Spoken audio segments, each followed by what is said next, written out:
방금 보신 이 디가우징을 통해서 증거 인멸을 한 경우에 법원은 어떻게 처벌을 했을까요? 이 문제를 새로 고침해서 확인해 보겠습니다. 박영애 기자, 네. 디가우징이란 말이 처음 등장했던 사건이 뭐였던가요?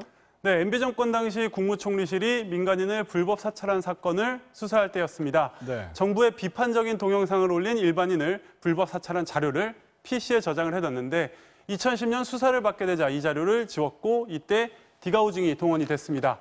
디가우징이라는 말도 이때 처음 세간에 알려졌고요.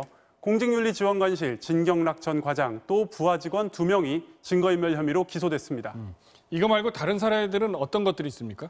네, 2012년 대선 당시 국가정보원의 댓글 조작 사건 수사 결과를 경찰이 선거 직전에 축소해서 발표했다는 의혹. 이 사건 수사 때도 디가우징이란 말이 나왔습니다. 네. 김용판 전 서울경찰청장의 범죄 증거를 부하 직원 디지털 증거분석팀장이 지웠다는 거였습니다. 당초 디가우징이 의심됐지만 확인해보니 안티포렌식, 즉 복구가 안 되는 특별한 삭제 프로그램을 썼습니다. 역시 증거인멸로 재판에 넘겨졌습니다. 재판에 넘겨졌으면 모두 다 유죄 판결을 받았던가요? 네, 그렇습니다. 일단 민간인 사찰 자료를 지운 실무자 2명, 유죄가 확정됐고요. 집행유예였습니다. 국정원 댓글 축소 수사 증거를 없앴던 경찰 간부 역시 유죄 판결을 받았습니다. 네. 집행유예로 풀려나긴 했는데 감옥살이도 해야 했습니다.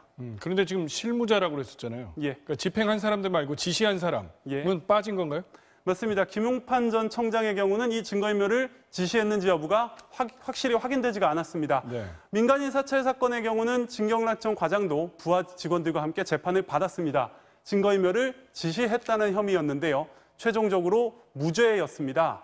조금은 이상하게 들리실 수도 있는데요. 증거인멸죄는 남의 증거를 없앨 때 처벌합니다. 자기 범죄의 증거를 없애는 건 정당한 방어권으로 인정이 됩니다. 네. 법에도 그렇게 돼 있고 1965년 확립된 대법원 판례도 있습니다.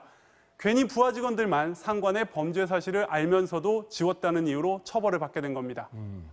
아니 그렇다면 그런 논리가 이번 대법원의 디가우징에 대해서도 적용될 수 있는 거 아닌가요? 네, 일단 물론 대법원에서 범죄가 있었는지 그리고 그 범죄의 증거를 인멸한 사실이 있었는지를 확인하는 게 먼저겠지만요.